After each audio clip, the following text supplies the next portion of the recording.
Bonjour.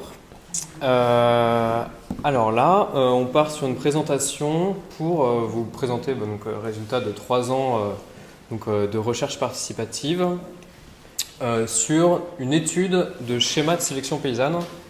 Et ce n'est pas une étude de la sélection paysanne. Je vous expliquerai un petit peu la subtilité plus tard.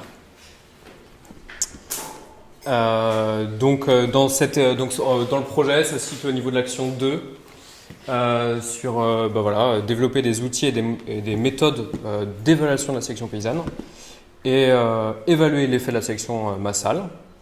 Et puis aussi essayer de tester des nouvelles techniques de sélection dans le cadre de ce projet. Et on était plusieurs collectifs à travailler sur cette recherche participative. Pour introduire la question de recherche, je suis reparti de ce qui avait été écrit dans le rapport rédigé par vous tous en 2017. Et donc j'ai sorti ce petit extrait qui dit « Sur le plan technique, les participants ont énoncé les enjeux et attentes communs suivants. Donc, juger de l'efficience de la sélection, valider scientifiquement les schémas de sélection, développer l'encadrement technique, adapter les protocoles aux contraintes de production. 3. Affiner les objectifs de sélection selon la diversité des attentes. 4. Articuler production agricole et production de semences. Et enfin 5. Entamer une réflexion sur les pratiques de gestion de la semence à la ferme et sur leur qualité. » Super ambitieux. Du coup, nous, on va s'attaquer pas du tout à ces 5 points-là. Désolé. On va surtout travailler sur le point 2, qui était valider scientifiquement les schémas de sélection et aussi, en parallèle, juger de l'efficience de la sélection. Alors, efficience, du coup, quand j'ai fait la diapo, je me suis dit, qu'est-ce que ça veut vraiment dire efficience? Et c'est quoi entre efficience et efficacité? Efficacité, c'est la capacité à atteindre un objectif. C'est un peu oui, non. Oui, on a réussi. Non, on n'a pas réussi. Et l'efficience, c'est la capacité d'atteindre un objectif, mais avec des ressources limitées. C'est-à-dire, c'est avec le moins de ressources possible, essayer d'atteindre notre objectif. C'est ça l'efficience. Donc après, on va voir quelles sont les ressources, voilà. Et quels sont les objectifs aussi. Sur le terme « valider scientifiquement les schémas de sélection », moi, j'aime pas trop ce terme parce qu'il laisse sous-entendre que ça marche et il y a juste besoin de les valider. Pouf, on a un petit tampon, ça y est, c'est cool, c'est validé. Ça nous donne un petit argument supplémentaire pour la sélection paysanne. La science, c'est pas valider des choses, c'est pas une démarche de validation la science, c'est une démarche de questionnement. Donc je préfère reformuler ce truc-là en disant au lieu de valider, proposer une question qui est la suivante. Est-ce que la sélection paysanne sur le maïs population fonctionne? Je propose cette question-là pour commencer. Alors la question c'est oui. Voilà, fin de l'exposé. On n'a pas besoin de 3 ans de recherche pour répondre à cette question spécifiquement. Pourquoi est-ce que ça fonctionne? Parce tout simplement, on a une diversité de variétés de population, de plein de couleurs, de plein de formes, de plein de caractéristiques agronomiques différentes. Et cette diversité-là, qu'est-ce qui l'a produite? C'est la sélection paysanne. C'est la domestication des plantes, qui dans un premier temps, on a transformé la théocinthe en maïs population. Et grâce au travail des paysannes et des paysans, on a produit une grande diversité. Et ça, c'est la sélection paysanne qui fait ça. Donc oui, ça fonctionne. Mais sauf que cette réponse-là, elle ne satisfaisait pas les agriculteurs des collectifs en 2017. Pourquoi elle ne les satisfaisait pas? Parce que oui, ça fonctionne, mais ça fait 9000 ans que les paysannes et les paysans ils travaillent sur la sélection paysanne. Donc la question, ce n'est pas est-ce que ça fonctionne, mais c'est plutôt est-ce que la sélection paysanne permet de faire évoluer des populations sur un temps plutôt court, plutôt à l'échelle de nos vies, quoi. Yes. Et dans le sens d'objectifs fixés par les paysans sélectionneurs. Voilà. En gros, c'est La question c'est, si je veux rendre ma variété plus précoce, est-ce que je peux? Est-ce que j'y arriverai? Alors là, dans cette étude, on va faire un truc. C'est que, en fait, la sélection paysanne, ce qui est un peu compliqué, c'est qu'il y a presque une sélection, un paysan. Donc, c'est pas possible de toutes les étudier. Pour résoudre ce problème-là, parce qu'en fait, on va pas aller étudier partout tout le monde, c'est impossible, on va faire ce qu'on appelle une abstraction. C'est-à-dire qu'en fait, on réduit la diversité à un schéma, à un prototype. On fait l'abstraction. Donc c'est là en fait où on va parler de schéma de sélection plutôt que de sélection paysanne. C'est-à-dire ce qu'on va étudier, en fait, c'est pas ce que font les agriculteurs dans les champs, c'est on va étudier un espèce de truc un peu sous cloche qui est beaucoup plus simple, beaucoup moins complexe que ce que font les agriculteurs des champs. C'est un peu carré, quoi, un peu obtus, mais en fait, l'étude de cette abstraction, donc c'est cette abstraction qu'on va étudier, et en fonction des résultats qu'on va obtenir sur l'étude de ces abstractions, on pourra essayer de faire une généralisation. On pourra discuter d'une généralisation, dans quelle mesure ce qu'on a appris sur l'étude de ces abstractions peut être mobilisé dans la pratique des paysans. Et qu'est-ce que ça raconte aussi peut-être de la pratique des paysans. Alors là, maintenant, je prends du recul temporel pour dire, en fait, quels ont été les processus un peu dans les collectifs qui ont amené à se poser cette question. Donc là, c'est un peu plus rétrospectif. Donc là, je dis une petite histoire de la sélection paysanne, c'est parce que je ne vais pas vous raconter l'histoire avec un grand H de la sélection paysanne, je serais parfaitement incapable, je ne la connais pas. C'est l'étude d'historiens presque, des historiens qui pourraient faire ça. Mais par contre, je vais vous raconter une petite histoire par Malorgnette. Juste, c'est moi, ce que j'ai un peu compris et ce que j'ai plutôt vécu en Dordogne et qui me semble peut-être être une histoire partagée par d'autres collectifs, mais ça, j'en suis pas du tout sûr. Entre 2000 et 2012, en Dordogne, en relisant tous les rapports, techniques, produits et tout ça, j'ai essayé de faire justement une abstraction de tout ça et j'ai appelé un modèle de sélection que j'ai appelé, donc un schéma, la sélection bonne pratique.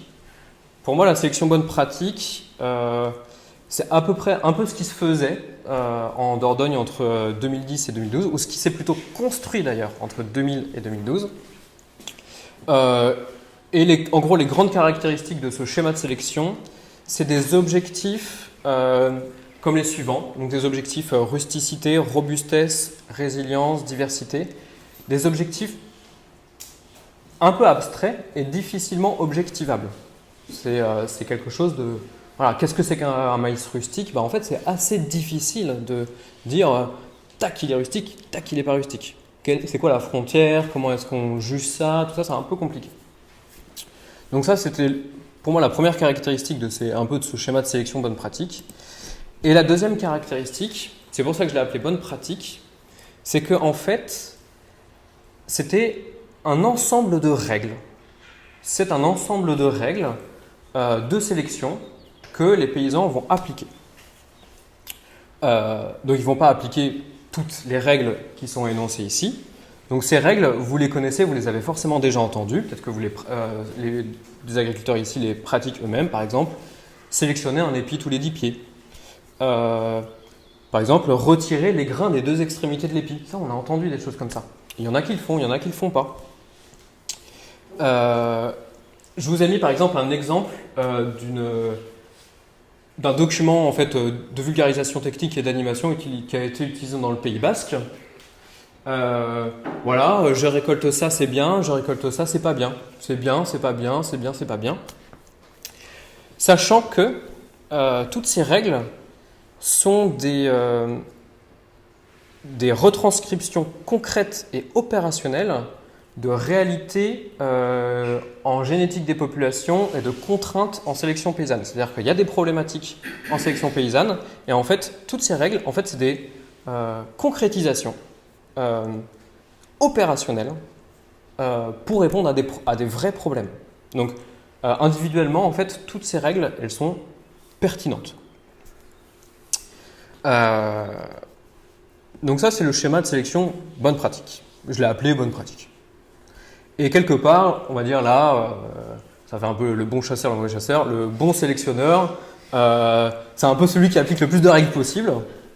Ce qui a pu, par exemple, moi j'ai entendu ça des fois, oulala, la sélection c'est compliqué, il y a tellement de règles. Ça, j'ai déjà entendu ça suite à des formations au début, oh là là, toutes ces règles, oh là là, c'est prise de tête quoi. Ah c'est vrai, ouais, il y a beaucoup de règles là. Ce schéma de sélection bonne pratique, donc il s'est construit comme ça entre, comme je l'ai dit, 2000 et 2012, sachant qu'évidemment, comme je vous dis, c'est un schéma. Tout le monde fait, c'est pas le même truc fait partout. Hein. Ça, c'est important. Vers 2010, en Dordogne, il y a le collectif des paysans sélectionneurs qui a commencé à émettre des doutes sur justement l'efficacité de toutes ces techniques. On se dit, tiens, en fait, ça fait 10 ans qu'on sélectionne et on n'a pas trop l'impression que ça avance beaucoup, en fait.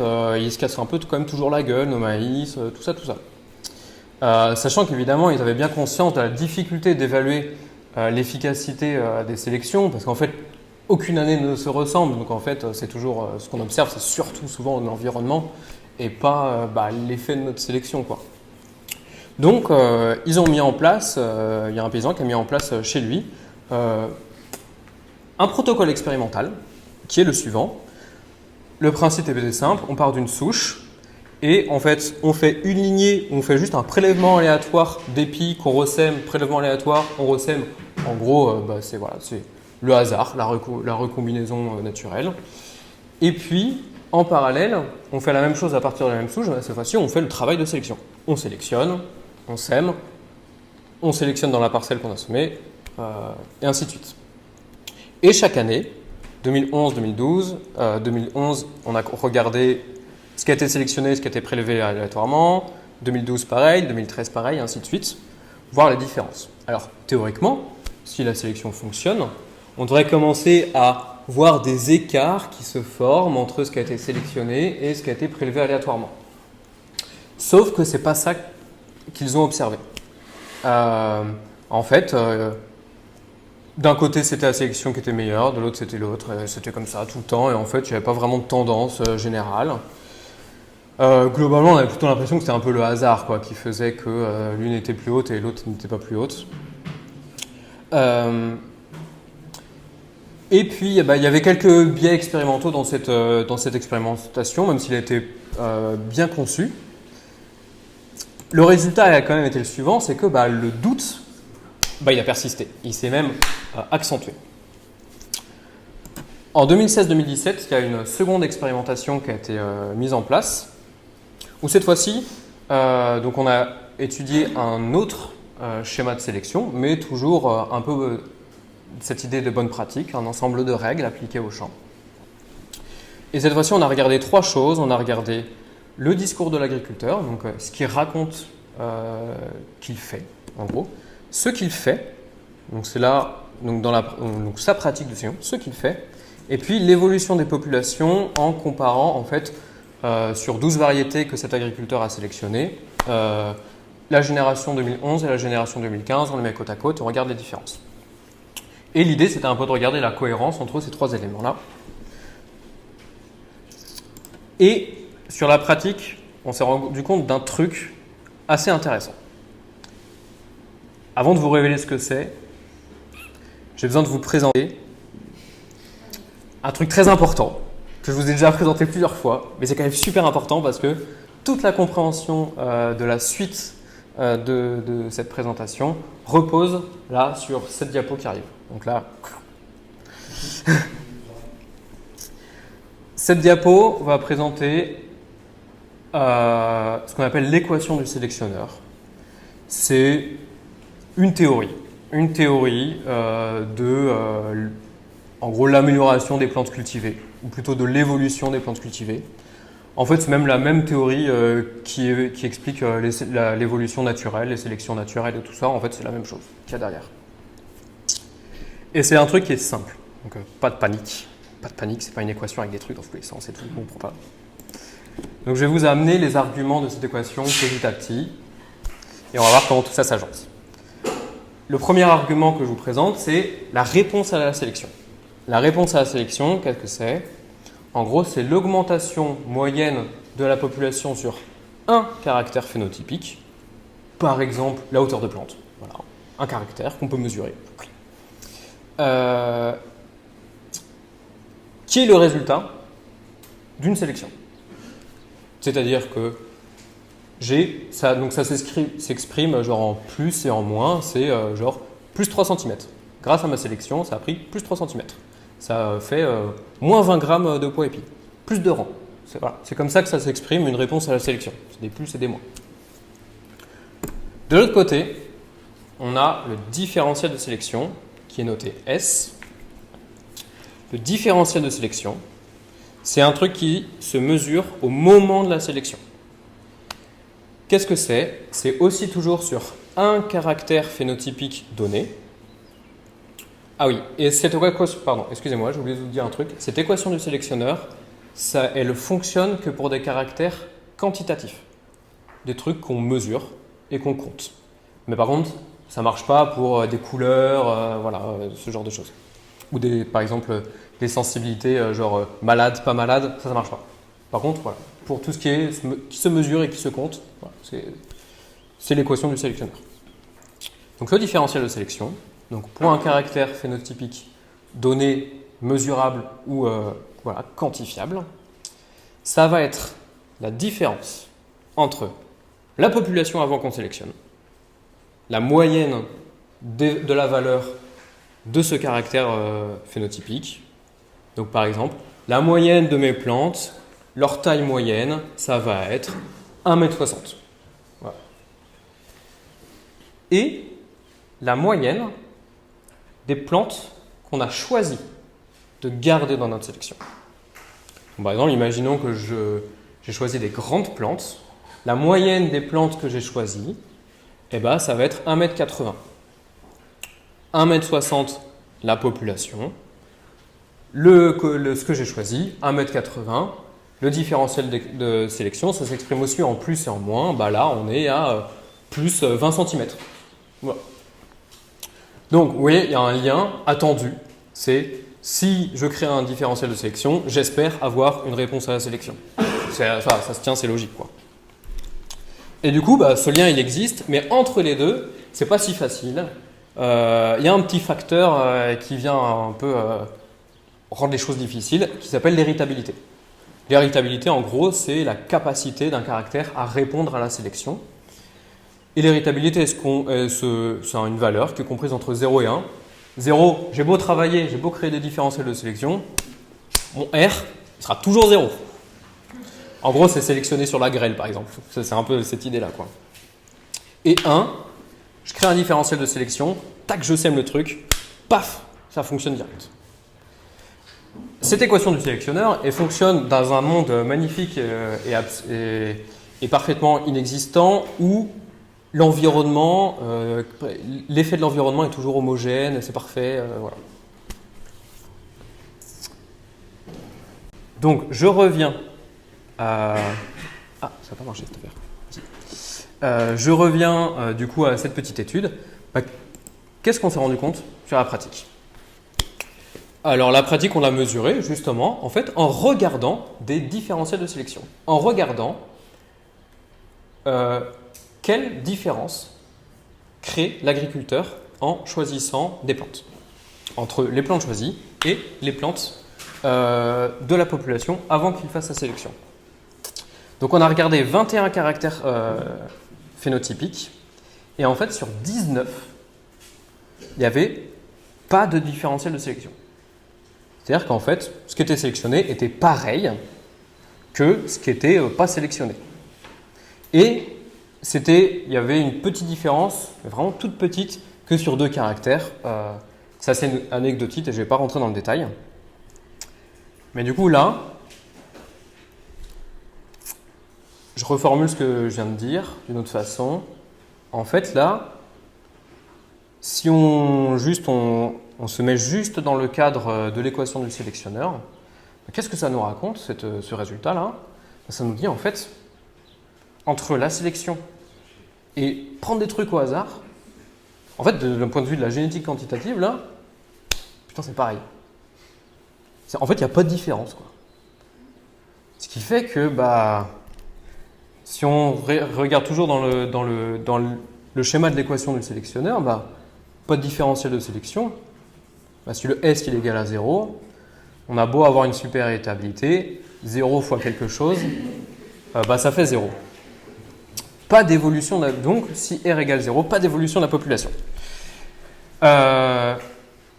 Et pourquoi est-ce que, donc ça c'est notre hypothèse, pourquoi est-ce que les différentiels de sélection sur chaque caractère est égal à 0? C'est parce qu'en fait, on pense qu'il y avait beaucoup de règles, beaucoup de caractères, et que le fait d'augmenter la quantité de caractères diminue à un point où, en fait, la pression de sélection par caractère, c'est 0, donc le différentiel, il est égal à 0. Et en plus, ça vous le savez, quand on a plein de règles au champ de sélection, en fait, les règles elles se télescopent, et on fait des exceptions.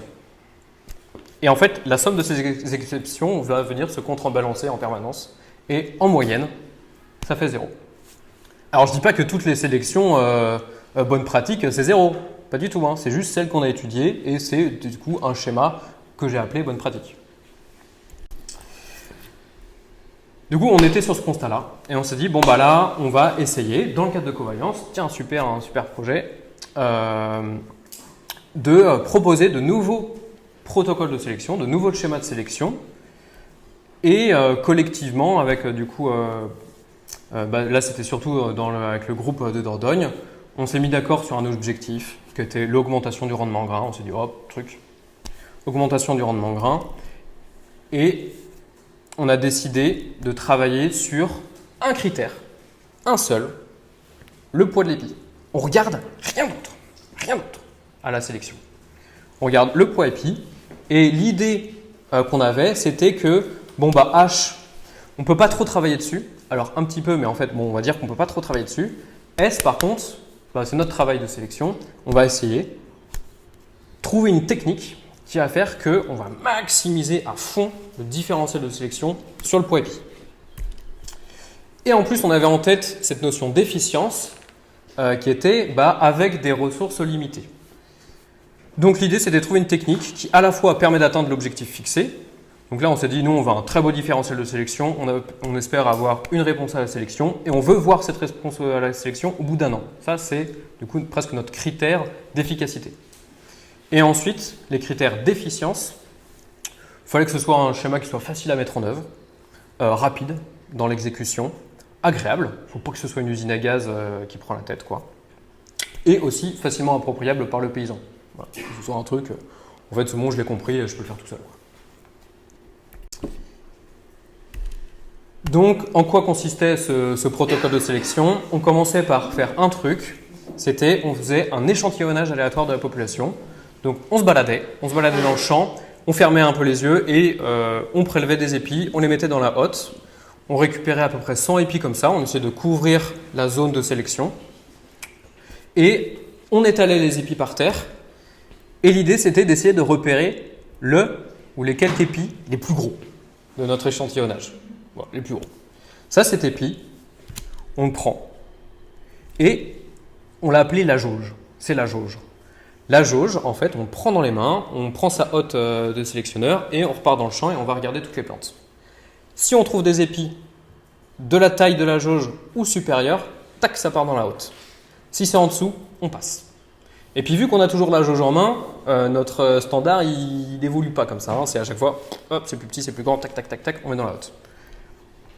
On couvre la zone de sélection et on ressort avec du coup des épis sélectionnés.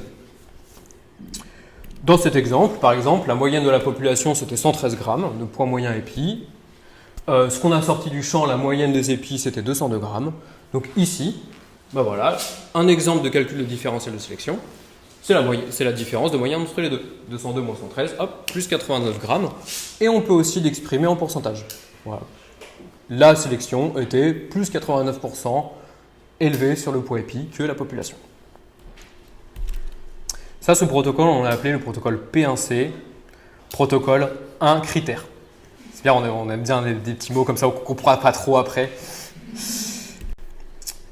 Donc sur le protocole P1C, eh bien, en fait, entre 2018 et 2019, il y a eu 19 sélections qui ont été faites sous le protocole P1C. Donc réparties dans les différents collectifs participants à l'expérimentation. Et on a fait un deuxième protocole, parce qu'un seul ce serait trop simple. On s'est dit quand même, si on prend que les poids épis, peut-être qu'il y a un risque de rendre notre population plus tardive, parce qu'on sait que quand même des fois les gros épis, c'est aussi les plantes tardives. Donc on avait un peu ce truc en tête, et on s'est dit, on va essayer de faire un contrôle de tardivité. Donc on va juste accompagner le protocole P1C par une étape de castration des pieds mâles tardifs. C'est juste, il y a une étape au moment de la floraison. Les 20 à 30% des pieds qui n'ont pas mis la fleur mâle, tac, on leur coupe la tête. Comme ça, ils ne transmettent pas leur pollen aux autres, de pieds tardifs. Et en plus de ça, à la sélection, on les repère vite, ils n'ont plus de tête, donc on ne prend pas les épis de ces pieds-là. Ça, c'était le protocole P2C, donc un petit aménagement du protocole P1C. Et on a fait 11 sélections, il y a eu 11 sélections de fait selon le protocole P2C. Ça, c'était juste pour vous illustrer un peu ce que ça redonne en suivi des lots, de suivre en fait tant de sélections sur tant de zones et toutes ces années. C'est juste très rapide. Là, je vais vous présenter un premier résultat qui pour moi est un résultat très positif. Avant de savoir si on a des réponses à la sélection, déjà, la première chose dont il fallait s'assurer, c'était est-ce que notre protocole P1C permet de créer des différentiels de sélection? C'était quand même ça notre premier objectif. Donc, sur ce schéma-là, sur l'axe des abscisses, donc l'axe horizontal, on a les différentiels de sélection sur les poids épis. Donc, en gros, 0%, pas de différence entre le sorti-champ et la population. Et plus ça va, plus 100%, en fait, notre sélection est 2 fois plus lourde que la population, et ainsi de suite. Et on a aussi mesuré le temps de sélection pour faire 100 épis. Temps de sélection à une personne pour sortir 100 épis sélectionnés de la parcelle. Donc on voit qu'il y a une grande disparité à la fois de temps de sélection et à la fois aussi de différentiel de sélection. Alors que c'était le même protocole à la base. Alors, donc, premier constat, les différentiels de sélection en moyenne sont élevés. Donc la moyenne en fait de toutes ces situations de sélection, plus 100%. Donc en gros, la sélection 2 fois plus lourde que la population. Ça c'est plutôt cool quand même. Il y a certains différentiels de sélection qui restent quand même assez faibles. Il y en a notamment 3 qui sont assez faibles. Et ça, moi, c'était des sélections que je n'ai pas faites. Donc là, je n'ai pas d'hypothèse pour expliquer pourquoi cet effet. Pourquoi c'est des trucs faibles. Alors peut-être une mauvaise appropriation du protocole ou je sais pas. Et puis le temps moyen de sélection, il varie entre 2 et 14 heures. Alors qu'est-ce que cache cette disparité? En fait, la disparité cache que plus on est nombreux, plus on passe de temps. Parce qu'on papote en fait, c'est ça l'idée. Voilà. C'est tout. Et ouais, c'est ça. Normalement, on ne boit pas le coup au milieu de la parcelle. C'est impossible. Le temps. Et du coup, le temps de sélection, il dépend aussi surtout de l'état de la parcelle. Si c'est enherbé, si c'est versé. Ça va vraiment énormément jouer en fait sur le temps de sélection. On a aussi construit d'autres protocoles.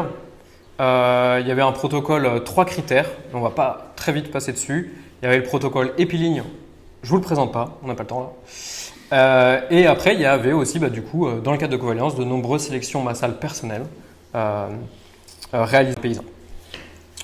Voici le dispositif expérimental qu'on a mis en place pour, cette fois-ci, évaluer la réponse à la sélection.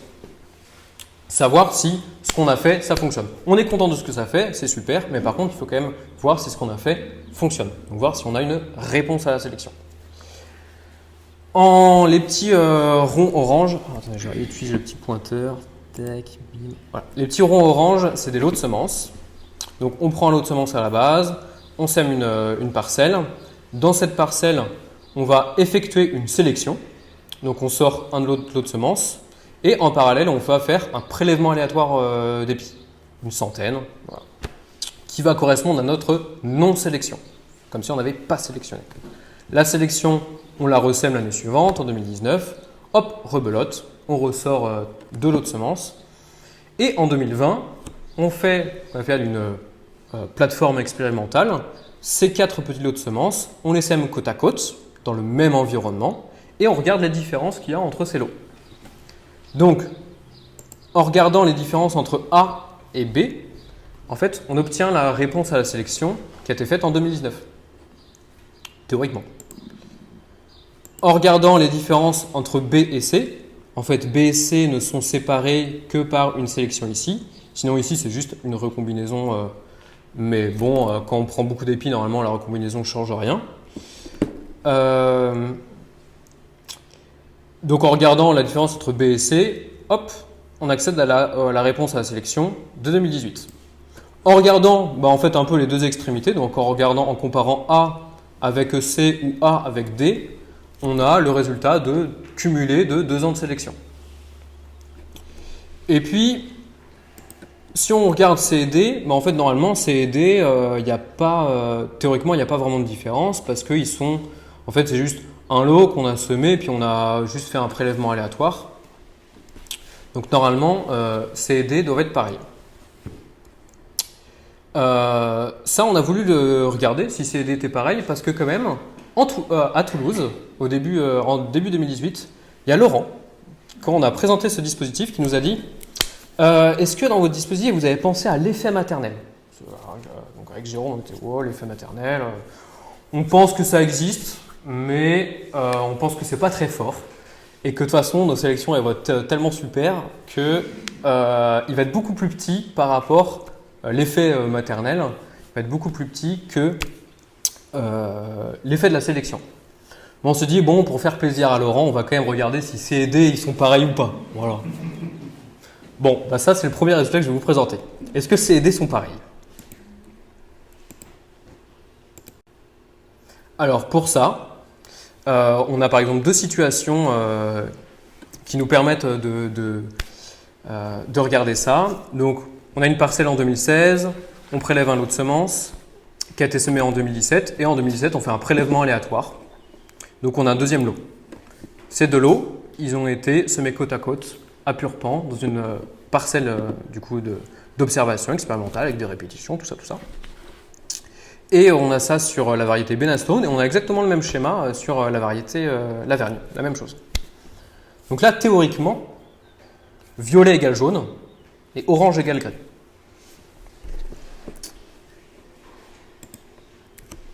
Alors, je vais prendre un peu de temps pour vous présenter ce schéma qui paraît un peu waouh. En bas, là, l'axe ici, c'est donc là, je vous présente le résultat sur un caractère phénotypique particulier qui est la hauteur d'insertion d'épi. Là, on regarde la hauteur d'insertion d'épi. Okay. On compare là le violet et le jaune sur la hauteur d'insertion d'épi. L'axe ici, c'est justement les hauteurs d'insertion d'épi. Et ce type de graphique, c'est ce qu'on appelle un graphique de distribution. En gros, il veut dire qu'aux extrémités, il y a très peu d'individus nains et très peu d'individus géants. Et que globalement, la majorité des individus se centrent sur la moyenne.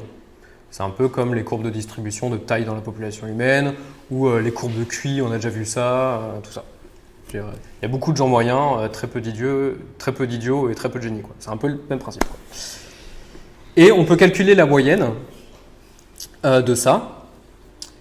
Et là, j'ai projeté la courbe de distribution justement du jaune, là, donc de la semence de 2017 et la semence de 2016.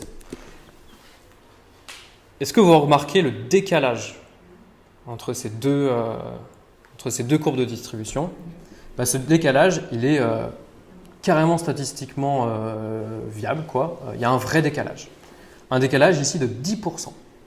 C'est-à-dire que, en gros, le jaune, la hauteur d'insertion d'épi, elle est 10% plus élevée que le Benastone, que le 2016. Et sur le Lavergne, encore plus fort. Là, on a une variation de 15%. Là, je vais vous faire travailler un peu. À votre avis, à quoi sont dues ces différences? Quelles seraient les hypothèses pour expliquer ces différences?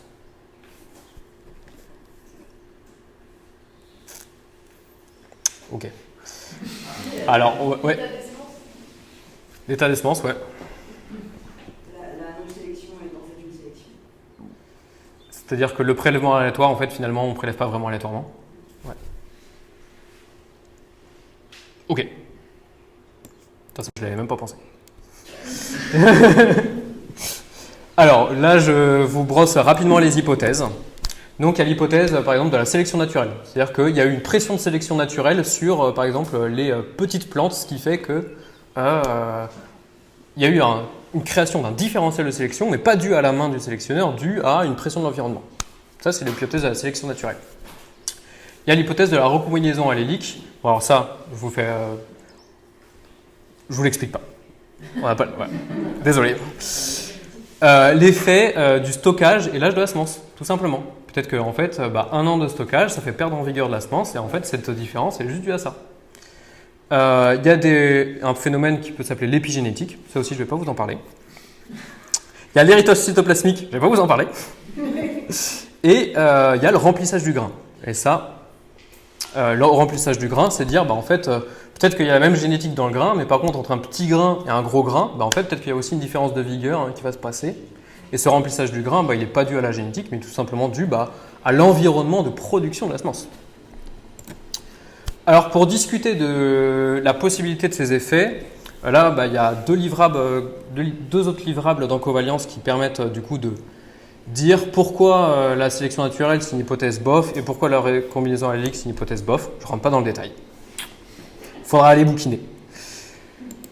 Et sur les 4 autres hypothèses, en fait, en 2020, on a accompagné un stagiaire juste à faire de la revue scientifique.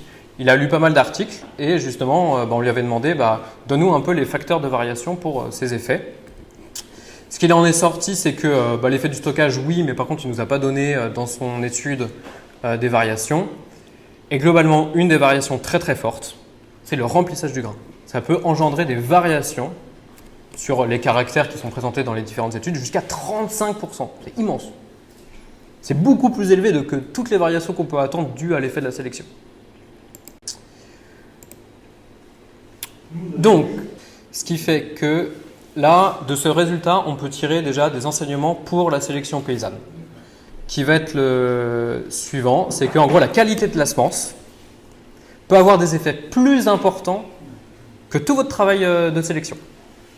Ça, c'est hyper important quand même. Et aussi pour les animateurs qui vont accompagner les paysans, quoi.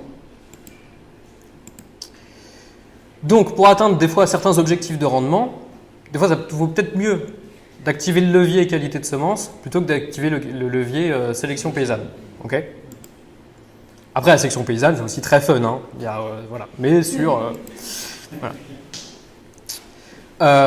Il y a des allégations que j'ai entendues du coup des fois chez les paysans, par exemple. Il est important de sélectionner aussi des épis de maïs dans les mauvaises zones de la parcelle. Ça, on entend des fois. Ou avoir une parcelle de sélection dans une zone rude permet de développer la résistance à la sécheresse. Ça, on l'entend aussi. Ces deux trucs, c'est vrai. Mais attention, là, je vous présente un peu cette petite situation hypothétique. C'est que je prends une semence initiale, je la mets dans une parcelle en mode sécheresse. Une autre partie de la semence, je la mets dans une parcelle hyper bien irriguée et tout ça. La sécheresse, ça fait des tout petits grains. La parcelle irriguée, ça fait des beaux grains bien vigoureux, tout ça. Et ces trucs-là, je les sème dans une même parcelle, quelconque, que ce soit irrigué ou tout ça. En fait, toujours, les petits grains, ils vont faire des petites plantes peu vigoureuses, et les gros grains vont quand même faire des plantes vigoureuses. Ce qui fait que s'il n'y a pas de découplage entre parcelle de sélection et parcelle de production, c'est-à-dire que si, en gros, ce qui est issu de votre sélection est votre semence pour les parcelles de sélection, les choix qui sont effectués ici peuvent du coup être négatifs du coup, pour la productivité de votre parcelle.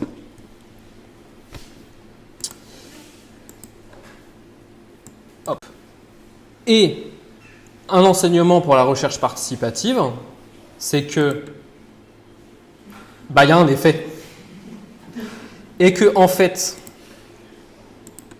nos trucs là, ça dépendait de l'hypothèse qu'il n'y avait pas d'effet. Donc pour la recherche participative, l'enseignement, c'est que ce dispositif-là, pas bon. Pas bon. Voilà, super, c'est cool.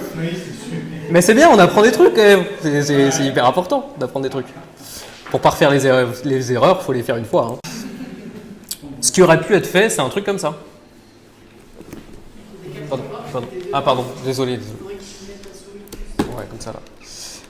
Ce qui aurait pu être fait, c'est ça, c'est qu'en fait, à chaque fois, en fait, on a, pour chaque situation de sélection, on prélève bien les deux lots aléatoires et sélectionnés pour, du coup, avoir toujours les mêmes effets de comparaison. Et un autre truc, c'est que quand on veut comparer différentes souches de maïs, différentes lignées par exemple, si on veut se poser la question, tiens, quelles sont les différences entre la sélection sélectionnée par Madame A et la souche sélectionnée par Madame B pendant 10 ans? Eh bien, on a tendance à faire ce schéma, ce dispositif expérimental. On prend la semence de Madame A, on prend la semence de Monsieur B, on les met côte à côte et on regarde. Ça, en fait, si on observe des différences entre A et B, eh bien, à quoi ce serait dû ces différences? Est-ce que c'est dû aux différences de stockage de la semence? Est-ce que c'est dû aux différences de triage qu'il y a entre Madame A et Madame B? Est-ce que c'est dû à l'effet, justement, à l'état de la parcelle de production de cette semence entre Madame A et Monsieur B? Ou est-ce que c'est dû, en effet, à l'effet de la sélection sur plusieurs années? Et bien en fait, avec ce dispositif expérimental-là, on ne peut pas savoir à quoi c'est dû. Ce qu'il faudrait faire, c'est un truc comme ça. C'est en gros, on fait une année où on les ressème quasiment à peu près dans les mêmes conditions et on reproduit la semence. Et les semences, elles vont être triées pareil, stockées pareil et remises pareil. Et du coup, à ce moment-là, les différences qu'on observera seront bien dues aux différences de travail de ces deux agriculteurs sur plusieurs années. Bon. Maintenant, on passe au concret. Les résultats, réponse à la sélection. Bon, on a travaillé. Donc, est-ce que la sélection paysanne permet de faire évoluer des populations sur un temps court? Donc là, nous, on n'a plus que 2019 pour mesurer, vu qu'on a supprimé tout. Et dans le sens des objectifs fixés par les paysans sélectionneurs, nous, on s'était fixé l'objectif augmentation du poids moyen épi et aussi augmentation du rendement. C'était ça notre objectif. Bon, déjà un truc à dire, c'est que c'était un énorme dispositif d'évaluation en 2020 avec plein de plateformes d'expérimentation partout. En gros, truc très costaud en termes de recherche participative. C'est, waouh, on a bien bossé quoi. Enfin, vraiment, c'est ouf ce qui a été fait dans les collectifs. Quoi. Voilà. Même si, quels que soient les résultats, rien que ça, waouh. Sur le protocole P1C, je vous avais dit, il y a eu 19 sélections qui ont été faites. Bon, il y en a 5, elles n'ont même pas été mises sur des plateformes, donc on ne pouvait pas pouvoir les évaluer. Il y en a 6, en fait, le dispositif expérimental, je vous l'ai expliqué, il était inadapté. On ne va pas pouvoir les mesurer. Il y en a une, la plateforme elle s'est fait détruire par le gibier. Il y en a une, la plateforme, en gros, c'est la sécheresse, pas de développement du maïs, du coup on peut pas... voilà. Ce qui fait qu'en fait, sur les 19 sélections effectuées, on peut en mesurer que 6. Au bout du compte, quoi. Bon, certaines, elles ont été répétées sur 3 plateformes différentes, ce qui fait qu'à la fin, on a 11 mesures de réponse à la sélection pour le protocole P1C. Là, le petit enseignement pour la recherche participative, c'est qu'en gros, en recherche paysanne, il y a des aléas et que ces aléas, il faut les prévoir dès le début dans les dispositifs. Faire des répétitions, se sécuriser, avoir des plateformes de sécurité et tout ça. Pas mettre tous ses œufs dans le même panier, quoi. Et être nombreux et travailler à plusieurs. Et c'est ça qui fait la force des dispositifs. Donc, je me dis, le petit bateau, en gros, il faut envoyer beaucoup de petits bateaux en papier dans les rivières pour qu'il y en ait un qui arrive à la mer, quoi. Enfin, salut. Alors là, je vais vous présenter les résultats. Je vais vous amener ce graphique petit à petit. Donc là, on va regarder le poids moyen des épis à 15% d'humidité. Pour les 6 situations, en gros, de sélection, les 6 réponses à sélection qu'on a pu mesurer. Les petits points verts, c'est en gros la moyenne du prélèvement aléatoire. En gros, la moyenne des plantes issues de la semence prélevées aléatoirement. Okay. Et le petit point orange, c'est la même chose, mais pour issues des plantes sélectionnées. Voilà. Donc, on espère que le orange est meilleur que le vert. Si ça marche, c'est ce qui se passe.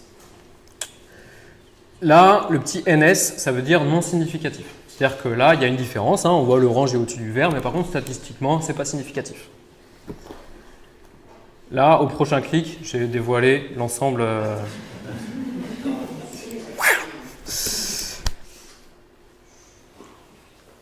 Alors,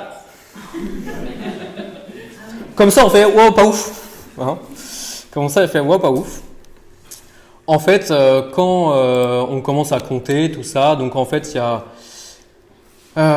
Donc là, c'est un peu. Là, c'est un peu le travail du statisticien et de celui qui analyse les données. On n'a jamais des données qui correspondent à ce qu'on attendait. Et là, on se dit, bon, qu'est-ce que j'arrive à tirer comme conclusion de tout ça, quoi. Les conclusions, c'est qu'il y a quand même il y a quelques indicateurs au vert, quoi. Je sais pas comment vous présenter ça, pour faire ça en peu de temps. En gros, en moyenne, quand même, c'est positif. En moyenne, c'est positif. C'est cool. On a en gros en moyenne plus 5 grammes grâce à la sélection. Sauf que ces plus 5 grammes, ils ne sont pas significatifs. Donc c'est-à-dire que... Mais ça veut pas, justement, l'absence de preuve n'est pas la preuve de l'absence. C'est-à-dire que ça se trouve, en fait, on n'a juste pas assez de répétitions pour pouvoir dire « Ah ouais, c'est sûr, c'est ça, quoi. » Juste pas assez d'années. Et pas assez d'années aussi, parce que là, on est sur une année, quoi. C'est court, hein, quand même. Hein. Là, on est ambitieux. On est super ambitieux. Même Monsanto, elle essaie pas de faire ça. Monsanto, ils mettent 10 ans pour obtenir un truc, et nous, on se prend une année, on sélectionne, tac, tac, tac. Non, mais t'as cru qu'on était à la hauteur de Monsanto? Non, Jean-Paul Belmondo. Je pense qu'il faut que j'avance et après on prendra les réactions. Okay. Donc ça, c'est sur le poids épi. Donc globalement, c'est positif, mais on n'arrive pas vraiment à le mesurer. Okay. Il y a quelques situations où là, il y a une réponse significativement positive et il y a une situation où il y a une réponse significativement négative. Ça, par contre, c'est sur le rendement grain. Là, je ne regarde plus le poids épi, mais je regarde le rendement grain. Alors là, bah, c'est déjà vachement intéressant, quoi. Et là, en plus, c'est significativement différent. Qu'est-ce qui s'est passé? Le poids épi, il n'a pas forcément augmenté, mais par contre, le rendement, en moyenne, il a augmenté de 2,7 quintaux grâce à notre sélection, quoi, en moyenne. Et il a augmenté sur, en fait, 1, 2, 3, 4, 5, 6 situations sur 11. Il y en a quelques-unes où c'est pareil, et il y en a juste une où c'est... Et non, aucune où le orange est dessous. Vraiment en dessous, quoi. Alors là, ce qui s'est passé, c'est en fait que globalement, la sélection, les semences issues de la sélection, elles ont mieux levé que les semences issues du prélèvement aléatoire. Donc là, en fait, on a un biais. C'est-à-dire qu'en fait, il y avait juste plus de plantes. Donc c'est pour ça que le rendement, il a mieux répondu. Là, je vais aller vite, mais du coup, si on fait l'exercice de suppression de ce biais, donc on perd encore sur les 6 mesures, en fait, on perd encore des mesures, parce qu'en fait, il y en a qui ne sont pas exploitables parce qu'en fait, on a un biais. Il n'y a pas même nombre de plantes. Donc en fait, celles qui sont en surdensité, là aussi, il peut y avoir un effet qui est, vu que c'est plus dense, le poids épi, il est un peu plus petit. Donc en fait, ça se trouve, notre sélection, elle a marché, mais on ne peut pas la mesurer parce que c'est plus dense. Donc, si on supprime ce biais-là, on se retrouve avec plus que 4 sélections qu'on peut vraiment étudier. En gros, il y en a 2 où il semble qu'il n'y a pas d'effet. Il semble qu'il n'y a pas d'effet. Et 2 où ça semble avoir un effet positif, mais en fait, il y a des répétitions Et un coup c'est positif, un coup c'est 0. Bon, alors là. Mais c'est pas un coup c'est positif, un coup c'est négatif. C'est en gros un coup c'est positif, un coup c'est 0, et l'autre c'est un coup c'est positif, un coup c'est 0. Et en un, c'est marrant, il est positif en évaluation in situ, mais par contre il est 0 en évaluation ex situ. Donc pas sur la ferme là où il a été sélectionné. C'est marrant quand même. Alors, l'autre question qu'on s'était posée, c'était est-ce que le protocole P1C rend les populations plus tardives? On s'était dit, tiens, en sélectionnant sur le poids EPI. Alors, la première mesure que je peux vous présenter, c'était que, en fait, là, sur l'humidité à la récolte, c'était plutôt l'inverse. Il y avait plutôt donc l'humidité grain. Hein. Bon, cette mesure, pour moi, elle n'est pas très fiable parce que c'est un peu une mesure indirecte. Je vous explique pas son calcul, mais c'est pas vraiment la mesure au champ. Donc, pour moi, je lui accorde pas beaucoup d'importance. Après, on a regardé les dates de floraison. Sur les floraisons mâles, franchement, il n'y a pas trop de tendance, quoi. C'est vraiment là, c'est en nombre de jours. Bon, il y a un coup, c'est un peu plus précoce, et deux coups, c'est un tout petit peu plus tardif, mais on est vraiment sur du 0,2 jours, quoi. Et sur la précocité femelle, par contre, là, il y en a une tendance qui commence un peu à augmenter quand même. Là, il y a une situation où la sélection, plus de 2,4 jours sur la floraison femelle. Là, c'est quand même costaud, quoi. Bon, on n'est pas sûr que ce soit vraiment dû à ça, mais là, il y a un petit indice. Et un autre truc qu'on peut regarder, c'est la protandrie, donc c'est l'écart entre les floraisons. Est-ce que aussi la sélection permet de créer un écart entre la floraison mâle et la floraison femelle? Et bien là, il y a aussi une tendance à augmenter l'écart entre les floraisons. Bon, on avait aussi le protocole P2C, justement, où l'idée c'était de faire une castration négative pour éviter ces effets de tardivité. Donc maintenant, on va regarder les résultats sur le protocole P2C. P2C, il y a eu aussi pas mal de sélections effectuées et pas mal de sélections évaluées. Donc là, c'est les résultats du protocole P2C sur le poids EPI. Bon, et là, résultat du protocole P2C sur le rendement grain. Ah là, c'est quand même assez ouf, hein, sur le rendement grain, le protocole P2C. Bon, vous l'attendez, il y a aussi un biais. Hein. C'est le même exercice. Si on fait l'exercice de supprimer le biais de la meilleure levée, on se retrouve cette fois-ci avec plus que 5 situations qu'on peut étudier. Et sur les 5, il y en a en gros une qui a super bien fonctionné. Alors, wow. 2 qui ont bien fonctionné, qui fonctionnent qui donnent une réponse à la sélection qui est en fait conforme à peu près à la théorie. Et une qui ne semble pas avoir fonctionné et une qui semble presque avoir eu un effet négatif. Bon. Ça c'est quand même plutôt positif. Hein. C'est positif. C'est-à-dire qu'en majorité, on a quand même des réponses à la sélection positives. La deuxième question, c'était qu'est-ce qui se passe sur les floraisons et qu'est-ce qui se passe sur la précocité? Est-ce que du coup castrer, ça a un effet? Alors, on se pose cette question-là, quoi. Donc, sur la floraison mâle, c'est un effet, hein. Ça répond. C'est-à-dire que là, on a pu l'étudier sur toutes les situations. Les mâles deviennent plus précoces du fait de la castration. C'est logique, et on est content d'observer quelque chose de logique. Par contre, sur les floraisons femelles, merde, ça ne suit pas. C'est-à-dire que les mâles sont plus précoces, mais les femelles, elles sont plus tardives. Ouh là là là. Et le résultat sur le décalage entre les deux, c'est que là, on a une tendance. Là, il y a 2 situations où l'écart entre la moyenne de la floraison mâle et la moyenne de la floraison femelle, on a plus 1,2 jours, plus 1,8 jours. Et ça, c'est pas bien. C'est pas bien. Pourquoi c'est pas bien? Parce qu'en fait, la protandrie, c'est le premier caractère qui est lié à la tolérance à la sécheresse. Bon, ça, on va pas trop en parler là. Mais l'explication de pourquoi et la conclusion, et là je fais une affirmation qui va être l'unique castration des pieds mâles tardifs n'est pas une bonne idée. Là, je fais cette affirmation-là. Pourquoi? En fait, on a fait l'hypothèse de départ qui était pied mâle tardif égale pied femelle tardif égale une plante globalement tardive. Voilà, enfin on fait tous cette hypothèse en fait. En fait, c'est ce qu'on appelle une corrélation positive.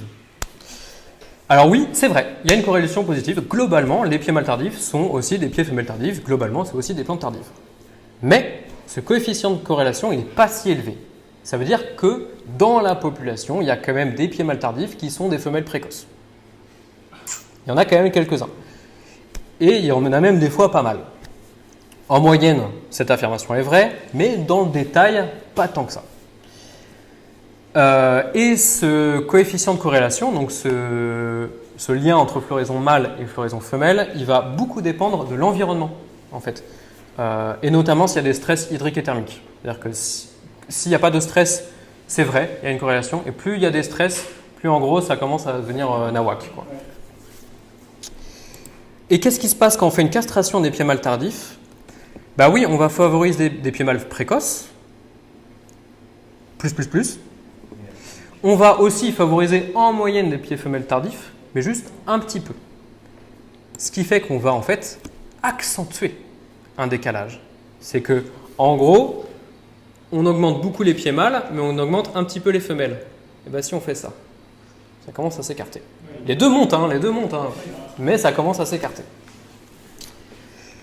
Et du coup, comme je vous le disais, en fait, l'augmentation de la protandrie va aussi augmenter l'intolérance à la sécheresse. Donc, en gros, le conseil, c'est toujours accompagner une sélection sur les pieds mâles tardifs par une sélection sur les pieds femelles tardifs. Il faut aussi en fait aller supprimer une partie des pieds qui n'ont pas donné la fleur femelle. Voilà. À un instant T, quoi, genre 20% des plantes ne sont pas fleuries femelles. Il faut aller les dézinguer, quoi. Si on va dézinguer des mâles. Ah, mais si les mâles, on va mieux tout couper au pied, là, pour laisser la femelle. Ouais, mais ça, le fait de juste castrer, c'était quand il y avait une compétition d'objectifs entre avoir quand même une récolte dans la parcelle. On ne veut pas supprimer des pieds pour quand même garder des épis pour donner aux bêtes et des trucs comme ça, quoi. Mais en effet, si on a juste une parcelle de sélection, on fait que de la sélection, ah bah oui, là, il faut y aller, quoi. Oui, c'est plus simple. Et ce sera beaucoup plus simple aussi pour la sélection massale positive derrière. On n'a même plus à regarder, à checker, quoi. Ouais. Donc, là, je passe vite. De ce dont je ne vous ai pas parlé, les résultats du protocole P3C, là, je ne vous en parle pas. L'épiligne, en fait, du coup, à cause des dispositifs qui étaient mal conçus à la base, enfin, l'effet maternel non anticipé, on ne peut pas évaluer les résultats de l'épiligne. Désolé. Je ne vais pas parler des résultats de ce qui a été fait dans la Loire, là, dans cette présentation. Pourquoi? Parce qu'en fait, la structure des données n'était pas du tout la même et c'était difficile pour moi de généraliser une présentation pour tout le monde. Et en plus de ça, dans la façon dont on a conçu à la base les dispositifs expérimentaux, en fait, on a beaucoup de possibilités d'effets maternels, ce qui rend les choses difficiles. Après, je vous ai fait des premiers retours individuels par plateforme et il m'en manque un à vous faire. Donc, les enseignements de ces résultats, quels sont les enseignements pour la sélection paysanne? Globalement, les protocoles P1C et P2C fonctionnent. Pas tout le temps, c'est difficile de les mesurer, nos résultats ne sont pas très robustes, mais on a quand même plutôt des indices positifs qui nous disent que ça fonctionne. Et là, en fait, en moyenne, on a une augmentation globalement de 10% du rendement en un an dû à ces protocoles. C'est beaucoup, c'est-à-dire que probablement c'est moins. Théoriquement, en fait, on serait plutôt sur des ordres de grandeur de 5%. Mais c'est bien déjà si on est sur des ordres de grandeur de 5%. Donc c'est-à-dire que cette idée de maximiser des différentiels de sélection sur un critère, ça semble être intéressant, quoi. Voilà, comme je vous disais, cette moyenne cache des disparités. Il y a des sélections qui n'ont probablement pas fonctionné.